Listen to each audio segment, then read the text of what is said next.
देखिए, दुनिया भर के अंदर किसी भी इदारे को, किसी भी हुकूमत को काम करने के लिए पैसे रिक्वायर्ड होते हैं। अब पैसे इकट्ठा करने के 2-3 तरीके होते हैं। या तो आपके अकाउंट में इतने पैसे हों कि आप उससे वो डेवलपमेंट का प्रोजेक्ट कर लें। दूसरा तरीका ये है कि आप किसी बैंक के पास जाएं और सूद के ऊपर कर्जा ले लें। या तीसरा तरीका ये है कि आप अपनी वफाकी हुकूमत से, सूबाई हुकूमत से जाके पैसे ले लें।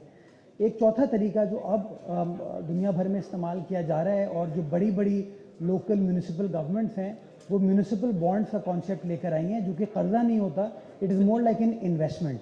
और उसके अंदर आप प्रोजेक्ट को कंसीव करते हैं, प्रोजेक्ट को कंसीव करने के बाद एक स्पेशल पर्पस व्हीकल बनाते हैं और उसकी जो शेयर होल्डिंग होती है या उसके जो सुकूक बॉन्ड्स होते हैं वो आप पब्लिक को इशू करते हैं, जिसके बेसिस के ऊपर पब्लिक इन्वेस्ट करके पैसे कमा सकती है, प्रॉफिट कमा सकती है। इसका फ़ायदा ये होता है कि रिस्क इतना नहीं होता, बिकॉज इसके अंदर एसेट बैक्ड ट्रांजैक्शन होती है। आपके पास जो प्रॉपर्टी शहर के अंदर मौजूद है आप उसको इस्तेमाल कर सकते हैं। जो लोग हैं उनके रिस्क को सिक्योर करने के लिए या उनको कंफर्ट देने के लिए। तो ये मैं आज स्टॉक एक्सचेंज आया था, इस आइडिया को मैंने पिच किया है।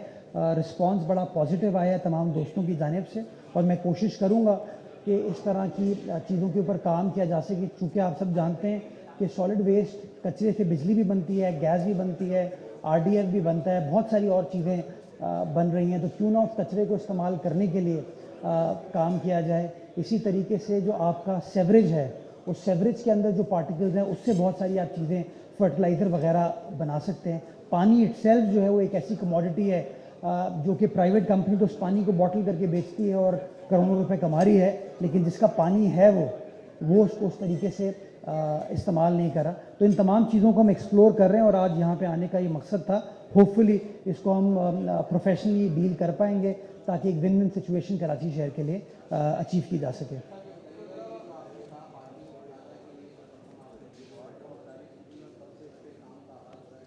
जी, तकरीबन 400 मिलियन रुपए है जो हमने अपने बजट में अप्रूव करा ली है। मैं वज़ीर आला सिंध का शुक्रगुजार हूँ।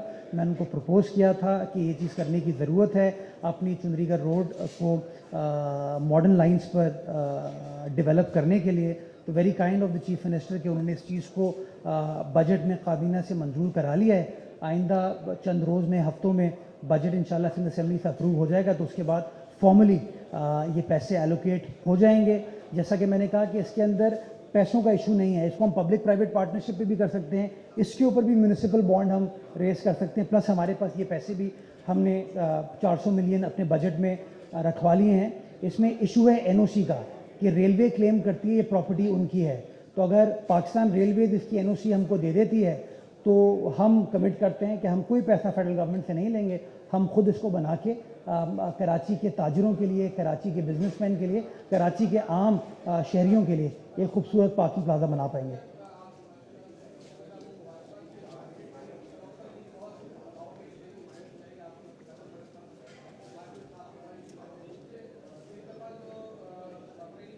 भाई बाकर भाई, भाई साहब भाई बड़े भाई। बाकर भाई हटाएं।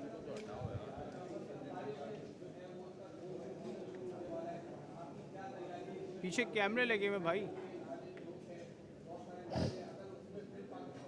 कैमरे लगे हुए, आप देख नहीं रहे।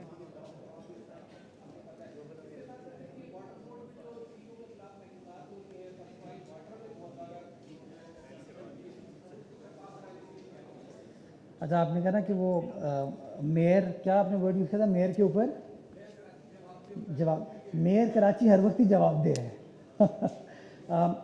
बारिशें जो है ना, ट्रेडिशनली अगर आप रीसेंट पास्ट उठा के देखें, हमारे यहाँ एंड ऑफ जुलाई स्टार्ट होती हैं, अगस्त के महीने में होती हैं। तो प्रैक्टिस पिछले 5-6 साल से मैं खुद इस चीज़ को प्रैक्टिस कर रहा हूँ कि हम नालों की सफाई का काम स्टार्ट करते हैं जून के एंड में, और ये 3 महीने का कॉन्ट्रैक्ट होता है जो कि 15 सितंबर तक जारी रहता है। तो हमने अपनी प्रोक्योरमेंट कर ली है नालों की सफाई के लिए, और गालिबन एंड ऑफ जून हम नालों की सफाई का काम स्टार्ट कर देंगे। अभी पेशन गोई है कि आज रात को या कल बारिश का एक स्पेल आ सकता है। तो आप देखेंगे अभी चुंदरीगढ़ रोड पे भी विंचिंग हमारी हो रही है, हमारी मशीनरी यहाँ पर खड़ी हुई थी। बड़े पैमाने पे अभी नाले की सफाई का काम स्टार्ट नहीं हुआ है। इसको जैसा कि मैंने कहा था एंड ऑफ जून स्टार्ट होना है, तो बड़े पैमाने पे तो एंड ऑफ जून में ही स्टार्ट होगा, लेकिन इमीडिएट तौर पर जो काम करने की ज़रूरत है उसको हम करने की कोशिश कर रहे हैं। अगर खुदा न खास्ता कोई भी चैलेंजिंग सिचुएशन होती है तो KMC का अमला हो, हमारे टाउन्स हो, वाटर बोर्ड हो, they will all be present on ground, ताकि जो भी करने की ज़रूरत है शहरियों की परेशानियों को कम करने के लिए वो इंशाल्लाह हम करें। जो आपने तहकीकात के हवाले से सवाल पूछा वाटर बोर्ड में, वो एंटी करप्शन डिपार्टमेंट उसकी इंक्वायरी करता, गालिबन उन्होंने इंक्वायरी कंप्लीट करके चीफ मिनिस्टर साहब को भिजवा दी है। अभी तक वो इंक्वायरी रिपोर्ट मेरे पास नहीं है। मैंने खुद वॉलंटरीली सिंध गवर्नमेंट को रिक्वेस्ट की थी, CM साहब को रिक्वेस्ट की थी कि इसकी इंक्वायरी बजाय इसके कि हम इंटरनली करें, ये सिंध गवर्नमेंट के लेवल पर होनी चाहिए ताकि बाई पार्टिजन ये चीज़ लगे। तो इंक्वायरी की रिपोर्ट की तफसीलात मेरे साथ शेयर नहीं की गई हैं। जैसे शेयर कर ली जाएंगी तो इंशाल्लाह तफसीलात मैं आपके साथ शेयर कर लूँगा। जो चीफ़ एग्जीक्यूटिव उस ज़माने में थे वो अब नहीं है, वो रिज़ाइन कर चुके हैं। इस वक्त एक्टिंग चार्ज पे एक और चीफ़ एग्जीक्यूटिव हैं और हमने अखबार में ऐड दे दिया है नए चीफ़ एग्जीक्यूटिव की अपॉइंटमेंट के लिए। गालिबन जो एप्लीकेशन का टाइम था वो ख़त्म हो चुका है। मैं वही गुजारिश कर रहा हूँ, अग्रीमेंट सारे हो चुके हैं, जो अग्रीमेंट्स हुए थे उसके ऊपर तहकीकात वो चल रही हैं। नए जो भी होंगे वो एक कमेटी बनी हुई है, उस कमेटी के थ्रू वो काम किया जाएगा। चीफ एग्जीक्यूटिव खुद ये काम नहीं करता, ये काम कमेटी के ज़रिए किया जाता है। हमने किया ये है कि हम मेक श्योर कर रहे हैं कि जो पैसे उन सब सॉइल ऑपरेटर्स को देने थे रिकवरी ज़ीरो थी। तो हमने लास्ट बोर्ड मीटिंग में फ़ैसला किया था, तंबी की थी कि अगर कोई सब सॉइल ऑपरेटर पैसे नहीं देता तो हम फौरी तौर पर उसके लाइसेंस को मुअत्तल कर देंगे, सस्पेंड कर देंगे। नतीजा ये हुआ है तकरीबन कोई 50 या 52 मिलियन की इस वक्त रिकवरी हमारी उनसे हो गई है। हम कुछ कानून में भी तरमीम करना चाहते हैं कि अभी वाटर बोर्ड के पास सील करने का इख्तियार नहीं है। मैं गया कुछ जगहों पे जहाँ पे पानी की चोरी सब सॉइल की पकड़ी गई थी, तो मैंने देखा वो प्रॉपर्टी सील नहीं थी।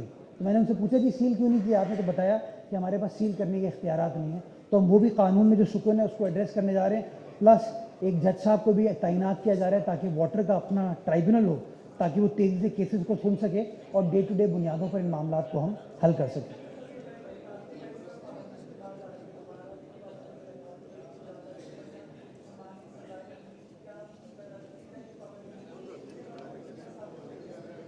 जो पिछली पाबंदी थी वो टूथलेस थी, क्योंकि उसके अंदर एक सुकून था, और वो सुकून ये था कि बायोडिग्रेडेबल बैग्स चल सकते हैं और नॉन बायोडिग्रेडेबल नहीं चल सकते। तो हर बंदे ने कहा कि जो मेरा प्लास्टिक बैग है ये बायोडिग्रेडेबल है। तो जब कोई छापा मारता था वो कहते थे देखें ये सर्टिफिकेट है।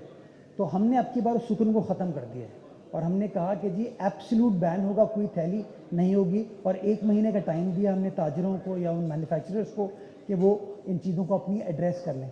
तो इंशाल्लाह आज से उस बैन को, बल्कि कल रात से हमने बैन को इन्फोर्स करना शुरू कर दिया है। कल रात भी कुछ कार्रवाई की गई थी, आज भी कार्रवाई की जाएगी। पहला टारगेट हमारा जुर्माना या सज़ा नहीं है, पहला टारगेट ये है कि हम लोगों से वॉलंटरीली इस चीज़ को इन्फोर्स करा लें, जिसकी वजह से हम जाके कॉन्फिस्केट कर रहे हैं उन थैलियों को। और पहले फेज़ में हम यही करेंगे। अगर कॉन्फिस्केशन से काम नहीं चलता तो अगर हमें सज़ाएँ देनी पड़ी या जुर्माना करना पड़ा तो हम उस प्रोसेस की तरफ भी जाएंगे। लेकिन मैं मीडिया के तवज्जुह से शहरियों से रिक्वेस्ट करना चाहता हूँ, देखिए बहुत आसान सी चीज़ है कि शहरी अगर आज फैसला कर लें कि हमें थैली इस्तेमाल नहीं करती क्योंकि हमारे नालों को चोक करती है, हमारी सेवरेज लाइंस को ये चोक करती है, हमारे समंदर को ख़राब करती है, मरीन पोल्यूशन हो गई, वैसे एटमॉस्फेरिक पोल्यूशन हो गई, तो ज़्यादा बेहतर तरीके से इन चीज़ों को हम इन्फोर्स करने में कामयाब हो पाएंगे। तो मेरी एक रिक्वेस्ट यही है कि टीवी इस चीज़ को हाईलाइट करे कि शहरी अपना किरदार अदा करें।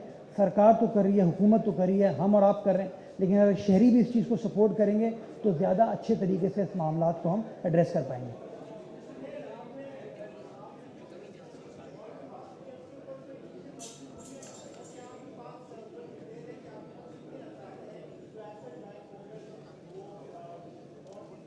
बहुत असासे हैं मेरे पास, शहर मेरा यार, मेरे पास 55 कमर्शियल मार्केट्स हैं, यानी कि 8,500 दुकानें हैं। आप उसकी आज की कमर्शियल वैल्यू निकाल लीजिए, क्या वैल्यू होगी। मेरे पास वाटर बोर्ड का जो किंजर से लेके 4 बे तक की वाटर वे है, जो आपकी ज़मीन है, वो मेरी ज़मीन है 72 किलोमीटर लंबी है वो। मेरे पास 4.5 किलोमीटर का बीच का स्ट्रेच है। मेरे पास चुंडीगढ़ रोड पे प्रॉपर्टी है, मेरे पास एमेजना रोड पर प्रॉपर्टी है, मेरे पास पेट्रोल पंप्स हैं, हमारे अपने KMC के अफसरान के जो बंगले हैं। प्रॉपर्टी है, लेकिन कभी किसी ने इन चीज़ों को उस तरीके से एग्जीक्यूट करने की कोशिश नहीं की। जी नेचुरली पहले हम प्रोजेक्ट के ऊपर काम करें। मैंने आपको बताया एक मेरे जहन में जो प्रोजेक्ट है वो हालिद जी का प्रोजेक्ट है। तो हालिद जी के प्रोजेक्ट के ऊपर हम एक्सपर्ट्स के साथ बैठते हैं, और जो फाइनेंशियल फीजिबिलिटी बनती है उसको अगर हमें म्यूनिसिपल बॉन्ड्स के ज़रिए फंड रेज करने की अपॉर्चुनिटी मिलती है तो मैंने तो ये ऑफर दे दिया और मैं I look forward to the support of our expert from the stock exchange.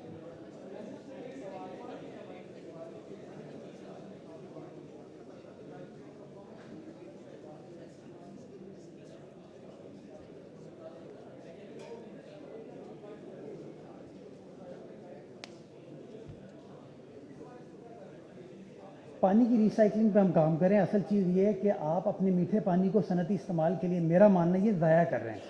वो आप शहरियों को दे सकते हैं, शहरी उससे पानी को इस्तेमाल करके अपनी डेली जो मसरूफियात हैं उसको पूरा कर सकते हैं। तो हमारा टारगेट ये है कि हम सेवरेज के पानी को पहले फेज़ में गटर बागीचा पे ट्रीट करें और ट्रीट करने के बाद उस पानी को सनती इस्तेमाल के लिए बरूए कार ला सकें। उसके ऊपर हम कुछ काम कर रहे हैं, लेकिन उसमें एक छोटा सा माइनर सा सेटबैक अभी बजट में हमको आया है, उसको हम एड्रेस करने की कोशिश करें। मैं कॉन्फिडेंट हूँ इंशाल्लाह उसको हम एड्रेस कर लेंगे। और पहले फेज़ में जो साइट की पानी की रिक्वायरमेंट है 35 MGD को इंशाल्लाह हम सेवरेज ट्रीटेड पानी से कर पाएंगे। चाय ठंडी हो रही है अब जी। कचरे का बिल नहीं है।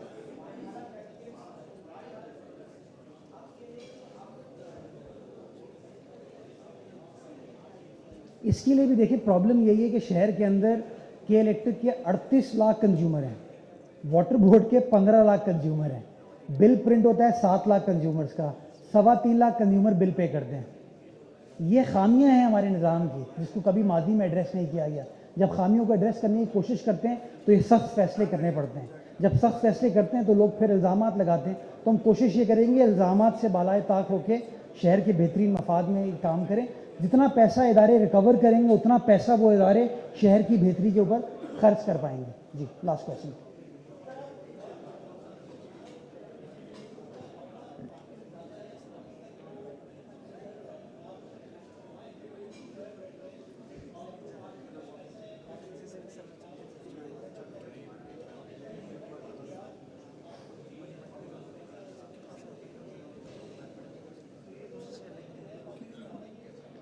पुराना पार्किंग प्लाजा मेरे पास नहीं, सईद गनी साहब के पास है। वो KDA उसको कंट्रोल करता है, मैं नहीं करता। मेरे पास 2 पार्किंग प्लाजा हैं, एक अपना पीपल स्क्वायर वाला आप जाके देख सकते हैं कि वो किस तरीके से इस्तेमाल हो रहा है। दूसरा हमारा जो PC बारादरी पे पार्किंग प्लाजा है उसको भी पब्लिक के लिए खोल दिया गया है। हमारा टारगेट ये है कि this is the right way forward जिससे आप शहर के ट्रैफिक कंजेशन के मसाइल हल कर सकते हैं। वर्कशॉप भी शुरू कर देंगे। तो इस चक्कर में जो फुटपाथें हमारी कब्जा हो गई हैं ना, कि लोगों ने अपने ठिए लगा दिए, अपनी दुकानों को एक्सटेंड कर दिया है, अपने होटलों को एक्सटेंड कर दिया, उसकी बुनियादी वजह ये कि हम शहरियों ने उनको अबैंडन कर दिया था। क्योंकि हम कहते हैं हमारी गाड़ी जो है ना वो बिल्कुल शादी हॉल के सामने, रेस्टोरेंट के सामने, दुकान के सामने खड़ी होगी। तो जब ये वॉक करने का सिलसिला स्टार्ट होगा तो हम इन जगहों को भी क्लियर कर पाएंगे और ये profitable venture, as you rightly pointed out, कि जो शहरी सड़क पे लगाता है वो पैसे देता है ना। आप सोचें हम 100 रुपये पर्ची पे देने को तैयार होते हैं, लेकिन जब हम म्यूनसिपल टैक्स 20 रुपये इकट्ठा कर रहे थे तो MQM ने और जमात इस्लामी ने उसके ऊपर कितना प्रोपेगेंडा किया था। तो मैं बार बार ये कहता हूँ कि जो टैक्स है ना या जो भी इनकम है इदारों की, उसके ऊपर हमें हाइल नहीं होना चाहिए, उसको होते रहना चाहिए ताकि पैसा जो है सरकार के अकाउंट में आता रहे। फिर आप जैसे सहाफ़ी, हमारे पब्लिक रिप्रेजेंटेटिव्स काउंसिल में हमसे सवाल पूछें कि भाई मुर्तज़ा साहब ये बताइए कि आपने 100 रुपये टैक्स इकट्ठा किया, आपने खर्च कहाँ किया। ये जो हमने एक तासुर डेवलप कर दिया ना कि भाई गवर्नमेंट काम नहीं करी तो हम टैक्स पे नहीं करेंगे, ये मैं समझता हूँ विद ग्रेट रिस्पेक्ट ये दुरुस्त स्ट्रैटेजी नहीं है। हमें अपनी जिम्मेदारी पूरी करनी चाहिए और सरकार से फिर कहना चाहिए तुम्हारे पास इतने पैसे अकाउंट में पड़े हैं, तुम करके देखो। आज हमारे पास पैसे हैं तो हम एम्प्रेस मार्केट भी ठीक कर रहे हैं, डेंसो हॉल भी ठीक कर रहे हैं, चुंदरीगढ़ रोड को भी ठीक कर रहे हैं, लियाकताबाद सुपर मार्केट को भी ठीक कर रहे हैं। तो पैसे मैं समझता हूँ किसी भी काम करने के लिए प्री रेक्विजिट होते हैं। बहुत शुक्रिया। ये लो भाई, ये देना इनको, बाकर भाई।